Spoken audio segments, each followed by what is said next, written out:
I think most intended parents, they're just about the intended parents, overthink the egg donation process and the importance of it. I'm not going to say it's not important, but even if you pick someone by physical characteristics, that doesn't mean your kid is going to look like them. Exactly. So I think the psychology is just extremely important. And especially when you go into, I think every patient should be offered some type of support, but definitely once you get to third party, it really has a place. It's almost like sometimes patients take it like, but why? I'm not crazy. Why do I a consult? Why are you trying to? It's nothing about that, but they're very important questions that need to be asked. And I think you come up with the answers. And then sometimes it's just the littlest things that are the biggest deal. And you need help from a professional to just help you.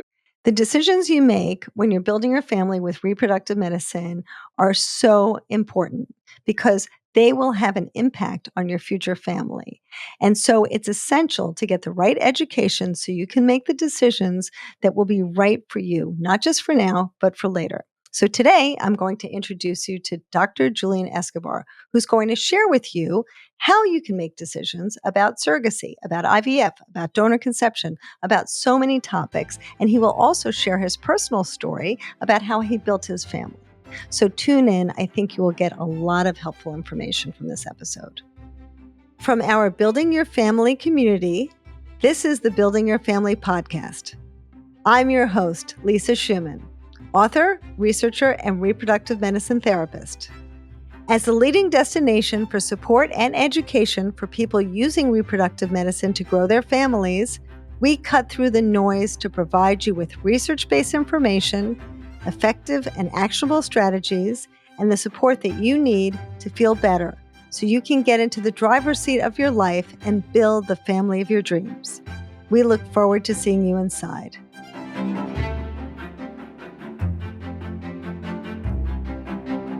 Welcome to a new episode of the Building Your Family podcast. Today, you will be joined by somebody who has a wonderful mind and a very big heart. His name is Dr. Julian Escobar. He's a board certified in both reproductive endocrinology and infertility and obstetrics and gynecology. He's received many, many awards and has conducted research in various areas of reproduction.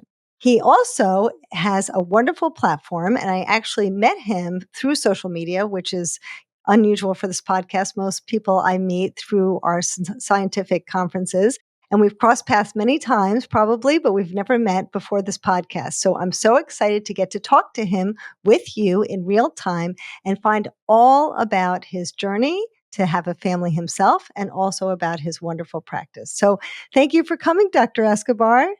Thank you for welcoming into your show. So why don't we start with that? Can we start with your journey and how you built your family? And I think that would be particularly relevant now that we're airing this during Pride. Yes. So I'm a male partner, and I just built it through egg donation and surrogacy. I mean, it sounds super simple. It wasn't. It was a while ago. And so I built it at my practice where I had my first job at a fellowship in Dallas, Texas. And it was a very progressive practice for here. They were more comfortable with same-sex women than I'd say some practices in the area. It sounds so archaic, but that's the reality, And we did some surrogacy and a lot of egg donation, but there were no single men or gay men that came through the practice. So wow. It's weird to say this, but one of the first challenges for me was, can I even do this at the practice that I work? Should I go somewhere else? And why would I trust someone else's practice and not where I actually know the entire team and staff? So it almost seemed like it may sound ridiculous, but like a leap of faith. Like, what if I say I want to have a family and they say, no, we don't do gay men or single men, then not only is getting shut down a door, but it's the end of your job, because how can you work in a place like that, Yes. And so, wow. So even that was a big deal. And who knows, maybe I went into fertility because I knew I wanted to be a parent, and I don't want to psychoanalyze myself, but I do think there's a lot of at least subconscious connections there. But I came from a time where you just didn't come out. You came out to people close to you, and the rest was just private life. I mean, I'm not as old as Don't Ask, Don't Tell, but you just wouldn't. So in fellowship, people who I felt should have known, and residency was pretty out. In fellowship, that was in Chicago. In fellowship here in Dallas, the people who were young and around my age knew, but division directors, people who were in their 60s and people known all over the world. I mean, I had the most utmost respect for them, but I didn't necessarily knew how they would react to it and if it would be an issue. And I didn't want to make it about that. I was there as a physician, as a professional. And so frankly, just because I took a job, it doesn't mean that I came with a rainbow flag on top of my forehead. And so Yeah. I don't think that was ever asked and was discussed. And so it was just multiple things. It was a time where people couldn't get married. And so gay people couldn't get married and that had a legal meaning. The practice where I worked and many practices, they had protocols where they only took care of married people. And it's not necessarily from a religious background. I think you can base that also from I'm putting sperm and eggs together to people. How do I know if this is just a neighbor or this? And it's different ways to skin a cat, but many people see it like that. They do feel or have felt that they're doing the responsible thing, that if you're married to so-and-so, they're only going to help you have a baby with so-and-so, and if you're not married, not.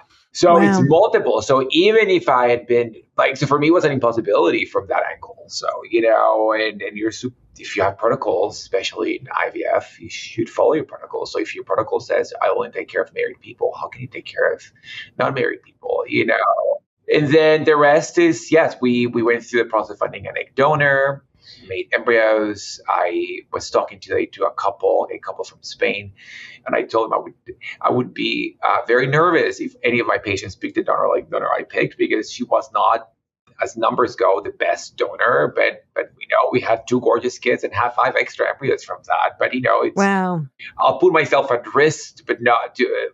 And I'll make decisions because I know what I'm doing, but my patience is different. I want them to have a lot more room for error, Right. You're more protective over your patients than you are yourself. 100%, 100%, And then I decided to do PGTA. This was over 11 years ago when, frankly, even in my practice, no one had ever done it for these reasons. It was a 21-year-old donor. We did it if you had a baby with Down syndrome or something like that, But back then, you just didn't do it on normal people, much less in donor egg. Right. But I wanted to protect the surrogate. I was pretty overwhelmed with the length of the contract and all the details and all the decisions that could happen. I said, well, if there's anything that I could do to lower any extra procedures and risks to the surrogate and to the pregnancy, I want to do that. Even though there was no evidence behind it, because it was such a new thing in that kind of patient population, right? Yeah, but that's so thoughtful of you, Dr. Escobar, to really be thinking about that. I mean, a lot of patients, are encouraged to do things like that for their surrogate, but for you to do that on your own volition is very thoughtful. Thank you. It's just a lot. So anyhow, we did the genetic testing on the embryos, and then I kind of put the practice on a test embryologist. I gave him a list of all the embryos, and I said, I want you to rank them from best to worst of how you would transfer them. And obviously, it was the perfect experiment because you had biological sperm, you had the donor simulated at the same time, fertilized by 2 different guys, and kind of see those embryos, how they come out, and you rank them and tell them what order. And 2 of the best embryos that they picked ended up being aneuploid. And this sounds like such common sense right now, but back then, no one in the clinic, no one in the lab, this just information was not out there, Right. So then we moved into surrogacy, and I found a surrogate who had cared for a woman with heart disease in the practice. She had carried twins. She had 3 babies of her own vaginally. The twins she delivered were C-section. I wanted to transfer 2. That was the time when we always transferred 2 embryos. If you had 2 embryos, you transferred 2. So different now. So obviously because of the expense, but mostly that I'm very type A. And I was like, oh my God, I can't imagine my brain going through 2 of these journeys. Can I just get 2 at the same time, even though I knew some of the risks of a twin gestation? And so I felt I found the right person because of this podcast. I want to mention that I met her and her husband on a Sunday for brunch. at a brunch place with my partner, and that's what it was. We just got to know us as two couples, four people, and when we finished, she texted us and said, "Be an honor for me to carry for you guys." And so Oh, I've used that with many times with my patients, because I'd say, well, if you go to an agency, it doesn't matter how great the agency is, how much money you pay, how much they tell you how wonderful she is, how great her record looks, how much your doctor tells you that she looks awesome from the medical perspective. This is going to be the babysitter for your kids for a year. Like, how do you feel about her? What do you know about her family? Do you care to know about her family, her relationship, her kids, her needs, her obligations? And I think it's really, really important. At least for me, it's like, how can I ask someone to care for my children if I don't care about her life? yes. So important. I felt from the get go I had to get to know her a little bit at least. So Yes, so important. It's so important to have a good relationship with your gestational carrier. I completely agree with that. that brings you to like then having kids. The rest is history. And so you have 2 children who are gorgeous, and for Thank those you. of you out there who haven't seen Dr. Escobar's platform, you should see not only are his kids gorgeous, but they're so smart. I saw your daughter talking about, the uterus and a vagina and how it works, and all of that is fantastic. Very smart. Yeah, that's funny. Like a few years back, there. I don't know if people remember Texas being very energy independent, burned out all its energy, and we had no energy in a really bad ice storm. And so I came to work from home, and I brought my little bottle. And my Mhm. daughter, my mom was with us because they had no electricity. And so my mom goes to explain to, but my daughter explains to my mom, where the baby comes from and the blood and how a real vagina looks like and all that stuff. And I just filmed her and I put it on social media. And it got made nothing out of it. And the thing's got like 5 million views and just created a lot of conversation around the world about how to communicate and reproduction. And it's you're very sensitive when it's your own child. You don't want any Mhm. negative comment, and so it was hard to put up with it because I think most people were super positive.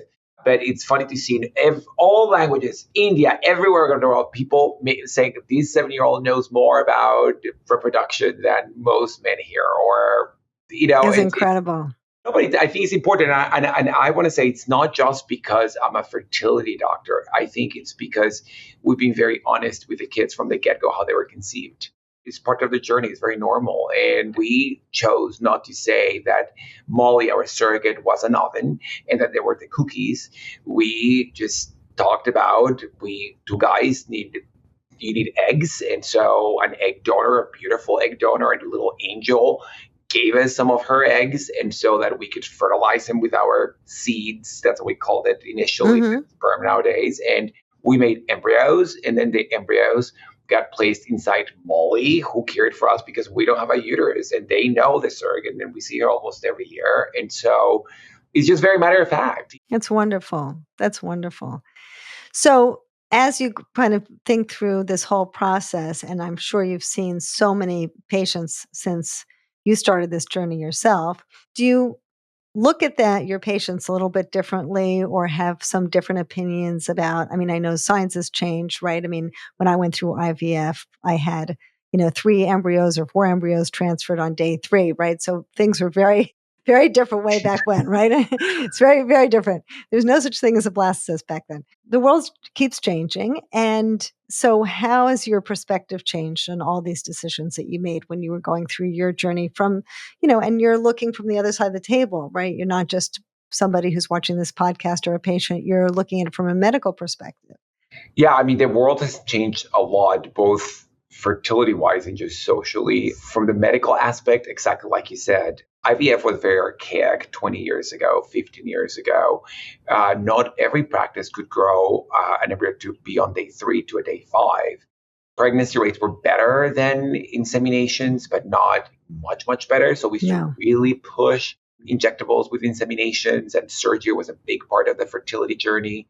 And then I frankly think that was what we just discussed, PGTA, the genetic testing of the embryos, and the ability to grow these embryos to day 5, 6, or 7, which is a blastocyst, that really changed and allow us to not put women through the testing phase, is that embryo going to stick or not? Because we know that most of the time, if things don't work out, is because of the embryo. The embryo did not have the energetic biological potential to implant, or the embryo was chromosomally abnormal, and therefore it will not implant, or implant will fail.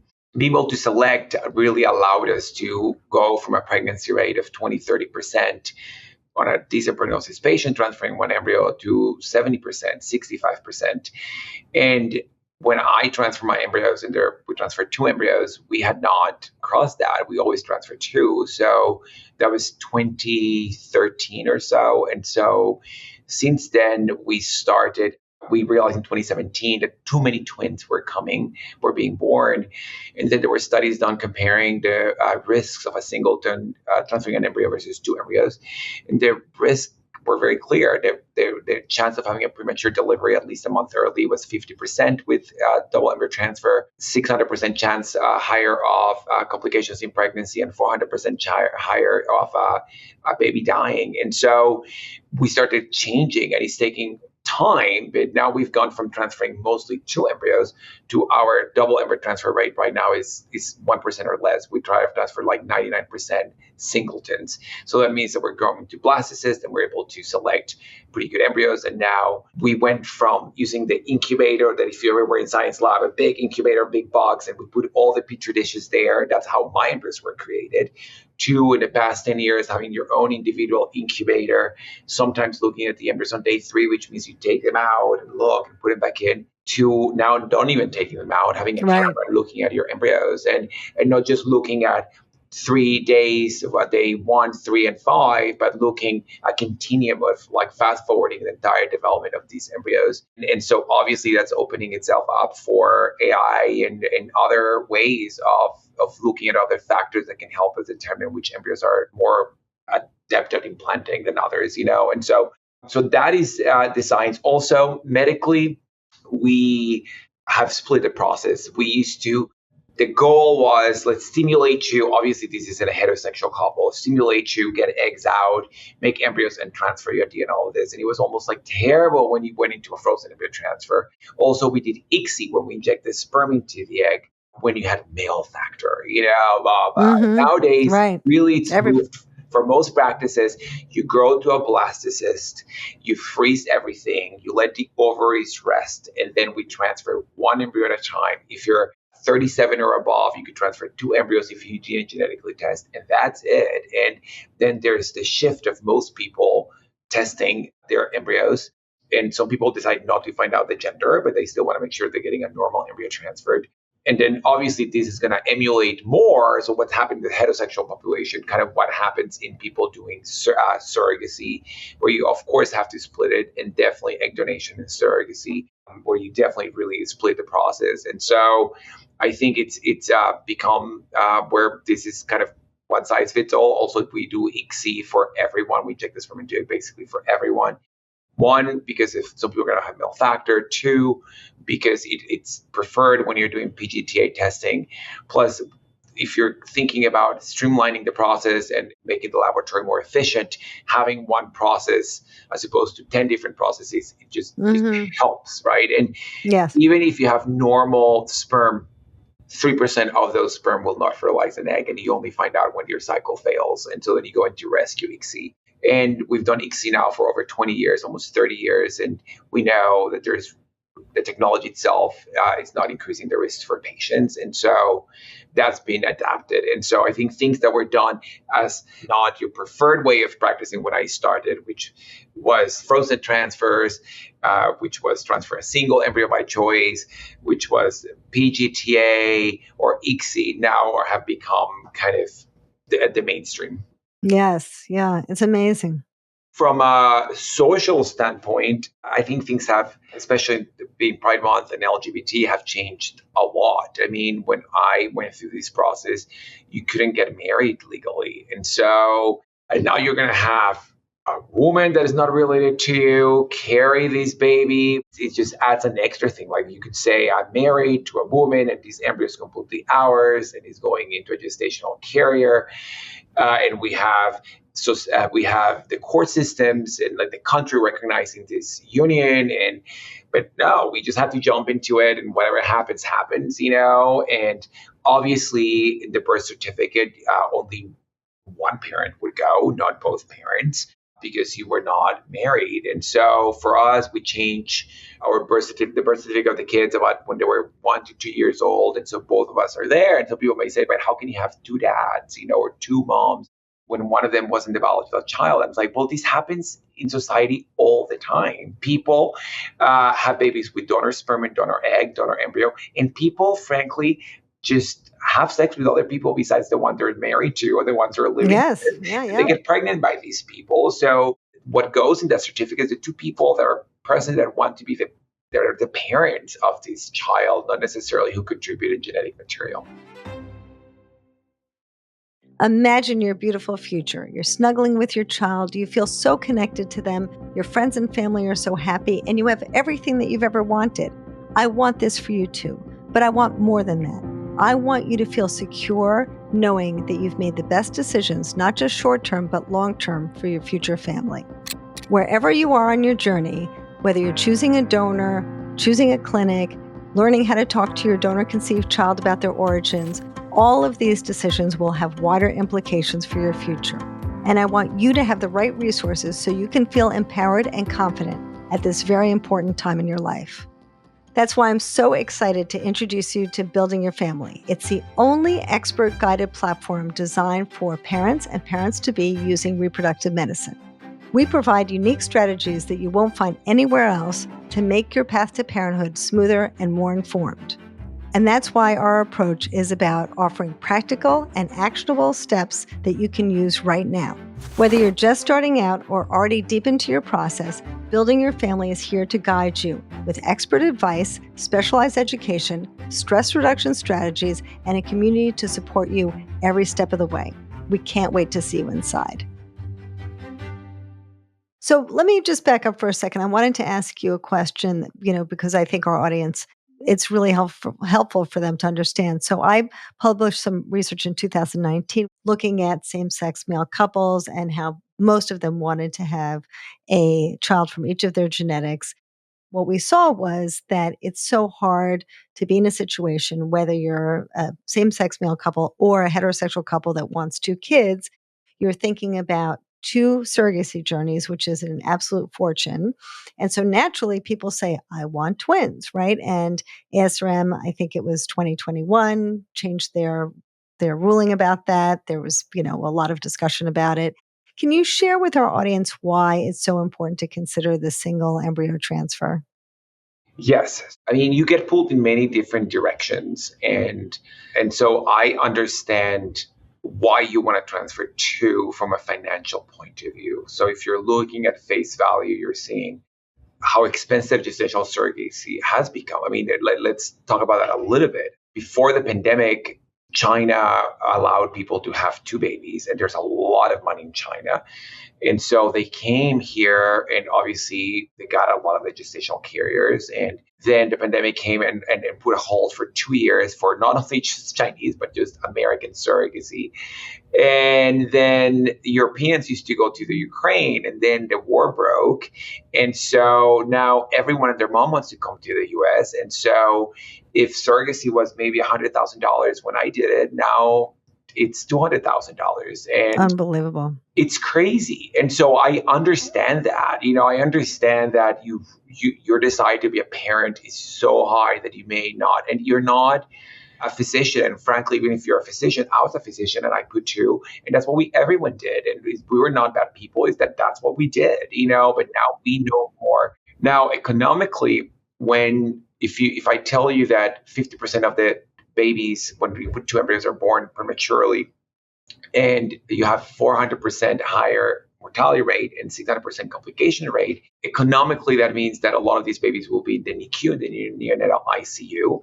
Most labor and deliveries lose money or maybe break even, and when the hospitals make their money or make up their money is in the NICU. And so a NICU stay can easily be $100,000, $300,000, $500,000. Wow. as expensive as IVF may be. Let's say an IVF cycle is $20,000. That compared to the care of these babies is just very high. And so it's, and you may say, I have insurance, who cares, but, babies can have complications for a long time. Yes. It's good that we're blessed to have surrogacy in the US. Like, it's just unavailable in most of the world. There's guidelines. There's not also oppressive regulation. And I think we Yes. have to, as a community, follow the guidelines that are based on facts. And if we cannot think on the individual in that one case, we have to think as a country as a whole. We're very individualistic as a country, where we think about me, necessarily like where there's a lot of countries have generalized healthcare, and the government just says, well, this is the rule of how we do things. Here we're like, this is what I want to do, and especially in fertility, but no, you have to keep it. And I think, like you said, in 2021, ASRM had a statement, and it's changed. And the surrogates know it. And the surrogates know that if they go into transfer 2, they're going to have a higher chance of a C-section, which is going to limit the number of times they can do this. And in the surrogacy community, they've accepted that now the exception is which surrogates are willing to get 2 embryos transfer, which before was like... It's a given, right. So I think if you were to be with a physician that is willing to transfer 2, you really need to think it through. Are you getting good guidance? Like my surrogate at least had carried twins before. What is the history of that surrogate? Because just because you've had one successful vaginal delivery or C-section at term for a singleton doesn't mean anything with twins. And where did that surrogate live? So what I've said forever, even before this regulation from ASRM, I said to people, how can you... A lot of surrogates come from small towns. Mm-hmm. You are paying all this money. You're going to the moon and back to be a parent. And all of a sudden, you're going to put 2 embryos into a surrogate that lives in the middle of nowhere, where like the obstetrical care, the NICU is awful. There's none. If they're born early, you have to helicopter your kids into a major city. I mean, all these things I think need to be taken into account. Yes. The only thing I changed in my contract from what the attorney suggested is that I put that my surrogate needed to deliver in one of the top hospitals in Dallas. And it was for her care and the care of my children. And guess what? Yes. She ended up delivering 5 weeks early. The care for one kid was just, both kids just needed to learn how to suck, like just feed. And it was the most traumatizing time of my life by far. There's nothing that compares to that. Wow. Even though there was nothing wrong with them, even though I knew that as a physician, it was horrible to have a gestational carrier, like a physician, a lab to be the people who help you get pregnant. Then you have a surrogate who cares for your pregnancy and your kids. And if you imagine that day when they come out and they're handed to you and the neonatal ICU rips them off or your arms, and it's just very confronting, and little things become a big deal. And the bill for one kid for 2 weeks was $50,000, and the other one was $80,000. And these were healthy kids. And so I think the recommendations are just very well based. Yeah. So now you recommend to your patients to really consider that single embryo transfer. A single embryo transfer.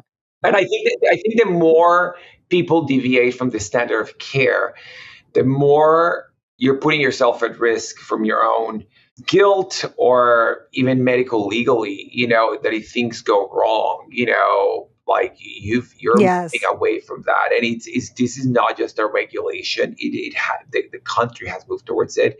More and more people have better access to fertility care through insurance. And the insurance companies are starting to also step in and completely limit the number of embryos being transferred. So there's been a lot of changes in the past few years.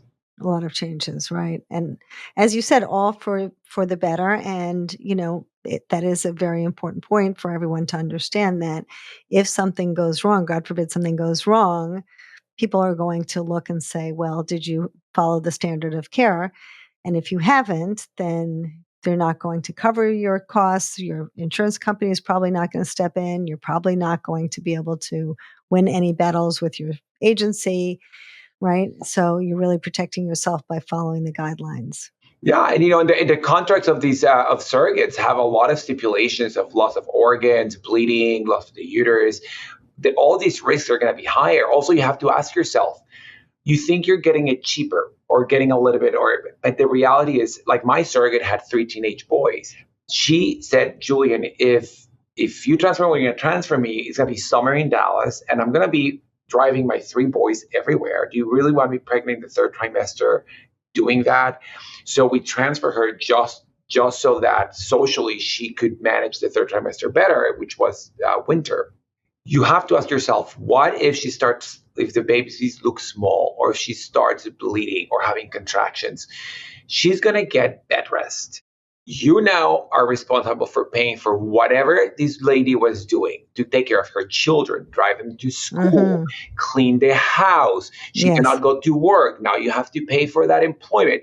It's a reality. Significant. And I think that the recommendations come for a reason, but I totally understand why someone would want to transfer too. And I do think that's why it's really important as a physician to be able to have a conversation with the intended parents, and it's a process, and to realize that Yeah. it may be illogical for you to build your family in one shot. Like it may, like most people, you have one kid first, and you may have to have another one 2 or 5 years later. Well, I think that's a very good point because it's almost the difference between kind of thinking short term to thinking long term, all the potential implications long term that can come as a result of planning your surrogacy journey with twins versus singletons. It can be much easier upfront, but long term, there can be so many Yeah. problems, so many risks, so many complications. And I think on that note, we see so much of similar issues in donor conception. And I was wondering what you thought about that because things have changed in donor conception as well. And people, I think, are thinking more long term about their future child and genetic siblings and meeting their donor one day. And whereas years ago, they didn't think about those things. You're absolutely right. Well, first of all, I'd like to say that even though I've taken care of so many people using donor sperm or donor egg, nothing prepares you until you go and look for yourself. And it's very confronting. And for me, less because none of us was a woman. But if I was a woman and I had to pick someone, do I pick someone that looks like me, that thinks like me, that feels like me, or do I pick the person that I always wanted to be? Do I Mm-hmm. overcome my own insecurities? I don't know. And so I didn't have that. Because we're 2 men, and so it still was very difficult in many ways because you can go crazy and try to think that you can see every donor in the U.S. to pick the best. Or you could Mm-hmm. say, I just need eggs because what I need for my recipe to have a child, and they're just eggs, and it's a Mm-hmm. means to an end, and that's it. And there's the in between, right? And then there's the opinion of one parent versus both parents. And so back then, we still, again, I'm grateful that in the US, we can see the pictures of the donors. In a lot of the parts of the world, you can't. And the physician picks someone who they think looks like you or what you want, and that's it. Here we have still a lot of freedom, but it was unheard of that a donor from an agency, so someone who you didn't know, that you could have a relationship with this person, and especially with egg donation. I think with sperm donation, you always heard that the donor would be available in the future, but I think egg is just, I mean, at least it was not even discussed with me. Maybe it's 5, 10 years ago, it started evolving towards there's 23andMe and Ancestry, and even if it's anonymous, it's really not really anonymous because people are all going to match with each other. And then you fast forward to now where many agencies have focused just on where the IPs can meet the donor more of an open, either before or soon after, or they have a mix of donors. And I think social media has changed a lot of things from we all live very private lives to I Mm-hmm. need to let everyone know I'm at Starbucks and what I'm getting at Starbucks. So Right. I Yeah. think same thing. I think people are really sharing who they are, and that's the other thing. When the first question you asked me when we started, if you wanted to open a fertility practice, maybe you wanted to go a place where no one can see where you were going because God forbid the world knew you were having infertility issues, and now it's like you want to tell everyone that you get Botox and that you had Mm-hmm. babies the natural way. You took that risk. You didn't genetically test your embryos. Like, in what world are you living? And so it's being Right. changed in most ridiculous way, in a ridiculous way. I think people are just very open. And so in the past 2, 3 years, I've seen a huge trend towards that. And so I'll tell you a little story that just happened to me. A very, very gorgeous, sweet donor. She didn't know this, but donors usually don't know who they're donating to. But a same-sex couple from Europe. And when the donor met with a psychologist, the donor basically came out that she she wouldn't want to be donating for a gay couple or something like that. I would have never made much out of it, maybe 10 years ago. It's like, I mean, I don't know how I would have thought about it. But right now, like literally my first, even though there were other issues, the first thing that I said to these guys was like, could she do it if we talk to her and get her permission? Probably. But the reality is that these relationships are getting more and more open over the years. And do you really want to start on the wrong foot from the get-go? Like to Yes, 100%. take this away from your children, One thing is Yes, you didn't know and then it just happens, but from that. exactly. So, and the intended parents have been very appreciative. I mean, they're really appreciative that he would have seen. But to most people, like some people may feel insulted. Oh my God, she wouldn't donate for a same-sex couple, same-sex couple. Wouldn't like it. They may take it personally, but this is not about that. It's like she's not the mom of your kids at all. She's not even your friend. But this is part of that journey. And if you already have this, because frankly, chances are that this may become an open relationship at some point. So. Right. Well, I think that's very wise advice because it's so true. So many children are curious about their donor, and you want to set your children up for success. You want to match them with someone who you feel is going to be open and be able to communicate with them or give medical updates if you have a question and all the things that we can do now, as you said. So that was really great advice you shared with your patients. I can tell you, like, we overthought the donor.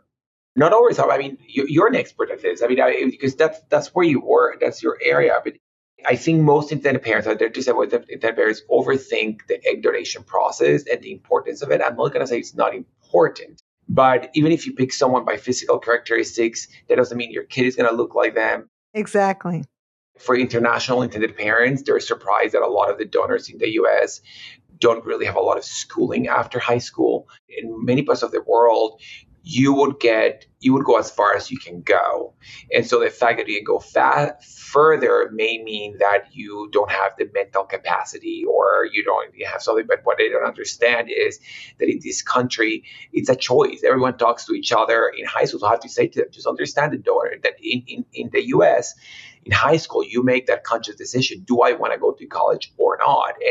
And if she did it, it doesn't mean that she's not as smart or competent. Exactly. Way smarter, Yes, So it's exactly. just, and so you are going to give that child that very different environment, very different opportunity. And obviously, for me, I would have never thought back then that I could ever meet a donor. I do think we were very responsible. We didn't go crazy, and we were fascinated by our donor. Like once we found the right person, we was completely different physically than what we imagined our donor to look like. But we thought God made her for us, and that's it. Like she was just absolute perfection. And the kids, we have her picture. Obviously, you get to see the pictures. We've shown her pictures so many times to the kids, and they just don't care. Not interesting. Right. Yeah. And they're 10 years old. Not interesting, Right. And so you cannot predict these things. Maybe when they're older, they'll be, but maybe because we've been so open from the get-go, it's just, they already know it. They don't think about it. Matter of fact. They don't really care. And so that's been kind of the other side of the coin, like you may think of these things and in the end, you overthought it. They're just happy that we really wanted to be parents and we went back to have them. And frankly, that's what my kids care about. Yes. But the fact that you were so open with your children from day one and that you feel no reservation about them seeing pictures of the donor or knowing the donor gives them the confidence that you're going to be their ally in their self-discovery. It gives them the confidence about themselves that they feel like they can trust their parents, that their parents are not going to lie to them, that their parents aren't going to shy away from these conversations, which is the biggest gift you can ever give your child, right? You're right, but most of us don't know what you know, right? And so we don't know, and even me being in this field, like these are things that you just don't know how important they are, and it's all this has these perks, we've started having the sex talks, and there's nothing like being an IVF parent because you just say, yeah, you go to the doctor and it's in the lab, and so my kids just frankly just say, we're not going to have kids that natural at home. That's dirty. We're going to have them in the lab where it's clean and all the professionals are and Pappy works there. That's so funny. That's great. That's hysterical. This perspective, right? Yes. Yeah. That's wonderful. We're the parents who did not have to do the dirty to conceive them. So That's they right. should be Right. very relieved. Yeah. Exactly. That's wonderful. Right. You have the much easier conversation. They could get, I mean, the sex conversation, sex as they call it, is way heavier than knowing there was a donor. That just Yes. not bother them at all. That's wonderful. Well, I'm sure it's so nice for your patients to be able to know that you've been through this. It probably gives them a lot of confidence, feeling like you've been in my shoes and you understand what I'm going through. Do you feel like there's anything that our viewers don't know that, or that you see over and over again with your patients, that might be helpful for them to know? I do think, I mean, there may be a lot. People need a gestational carrier or really focus on the gestational carrier. And that's the end of the game. It's kind of like focus on the Olympics when you haven't, we're just playing in middle school. I Mhm. think it's on many different levels. You need to start from the beginning and you want to get well rounded. And so I do think I'm very biased that at that point in the game, the medical is the most important part, and knowing Yes. what you or both of you have to bring to the table, whether it's in your gametes or infectious diseases or genetic issues or Mhm. whatever. Yes. And 100%. those are the basics to build your family.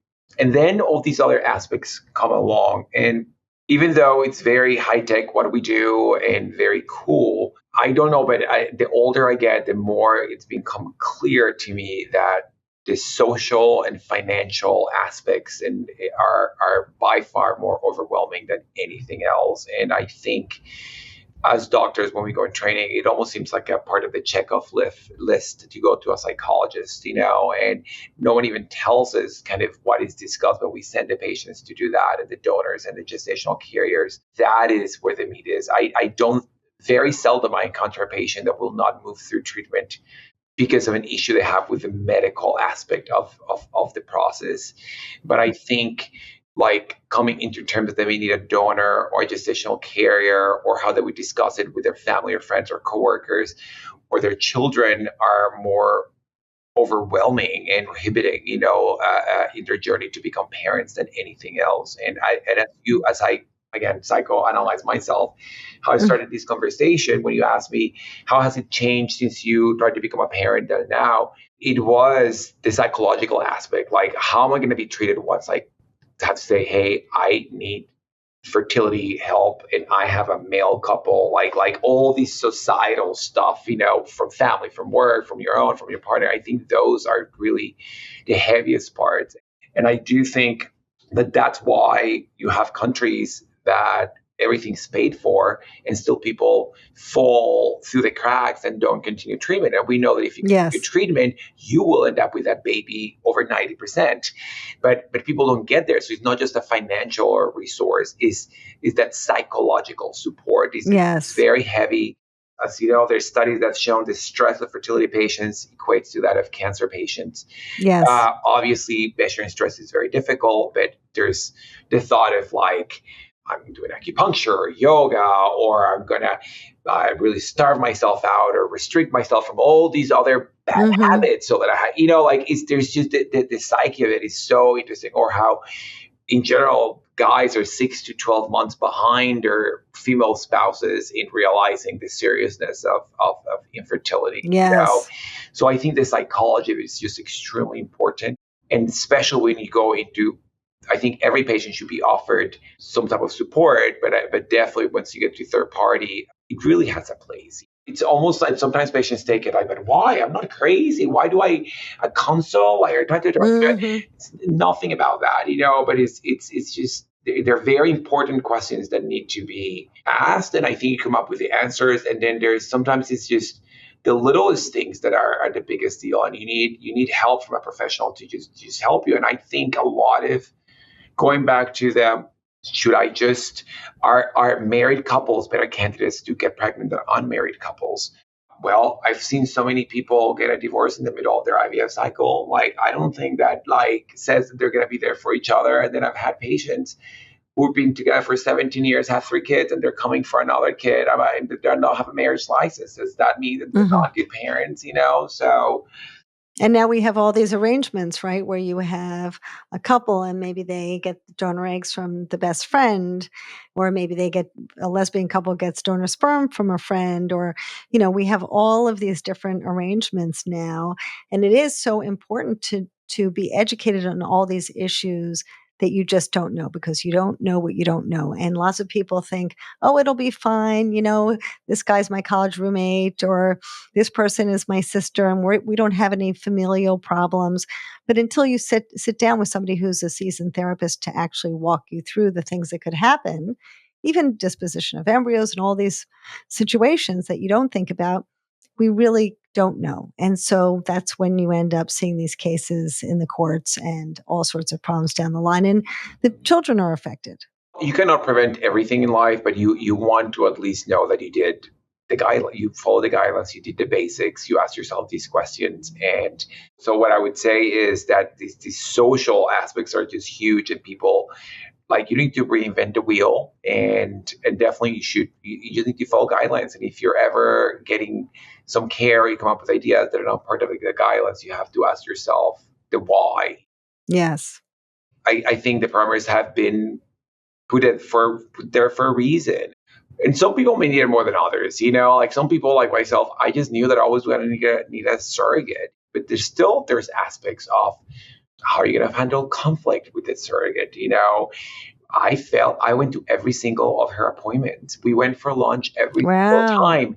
So guess what? When we were thinking of a second journey, we're like, we don't have the stamina for that, because we grew up to something unattainable, especially once we had twins. Like, how can we now go with this lady for another journey, for a third kid with all of this? So I do think, even when you're like, I'm coming to terms, of course I need a gestational carrier, like, I do think there's a lot of things that come up through this process that you need. Just like you need the medical aspect handled by a physician, you need someone who understands third party to walk you through things that they're going to happen. 100%. Well, thank you so much for your insight. And I feel so wonderful that you've been able to come here and provide exactly what we thought. Lots of wisdom and lots of heart, Dr. Escobar. So thank you so much. Thank you so much, Really Lisa. appreciate it. This was awesome. You're amazing. Thank you so much. Dr. Escobar, would you mind sharing with people how they can reach you? Yes, of course. So as you mentioned before, I have a presence in social media in most platforms. It's Dr. from Dr. Julian Escobar. And then I have a page that is just for people who are interested in surrogacy. Oh. And it's Papás por Subrogación. It's in English and Spanish. But if you just find me with Dr. Julian Escobar, you have a link to everything else there.